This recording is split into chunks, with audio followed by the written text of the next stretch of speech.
Today, on the one-year anniversary of the single most consequential election. মার্কিন president Donald Trump ইরানের প্রতি হুঁশিয়ারি দিয়ে বলেছেন, একটি নতুন শান্তি চুক্তিতে আসার জন্য এটাই তেহরানের শেষ সুযোগ। মার্কিন গণমাধ্যম ফক্স নিউজকে দেয়া এক সাক্ষাৎকারে ট্রাম্প জানান, এই সুযোগ হাতছাড়া করলে ইরানকে ভয়াবহ পরিণাম ভোগ করতে হবে।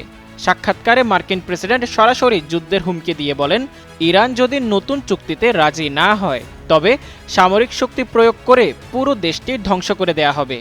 ইরানকে সতর্ক করে ট্রাম্প জানান, কোনো প্রকার নমনীয়তা না দেখিয়ে আমেরিকা এবার সরাসরি কঠোর সামরিক ব্যবস্থার দিকে যাবে। বাংলাদেশের প্রথম 5D AI ইনভার্টার যুক্ত সর্বোচ্চ বিদ্যুৎ সাশ্রয়ী যমুনা এয়ার কন্ডিশনার। এ সময় সাবেক মার্কিন প্রেসিডেন্ট বারাক ওবামার তীব্র সমালোচনা করে ট্রাম্প বলেন, 2015 সালে ওবামা প্রশাসনের আমলে ইরানের সঙ্গে যে পারমাণবিক চুক্তি হয়েছিল সেই একই ভুল তিনি দ্বিতীয়বার করবেন না। ট্রাম্পের দৃষ্টিতে আগের সেই চুক্তিটি ছিল একটি অত্যন্ত দুর্বল ও ভুল সিদ্ধান্ত।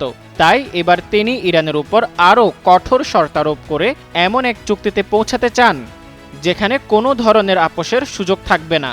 ইরানকে সময়সীমা বেঁধে দিয়ে মার্কিন প্রেসিডেন্ট আরও বলেন, চুক্তিতে সই না করলে পুরো ইরানকে মাটির সঙ্গে মিশিয়ে দেওয়া হবে।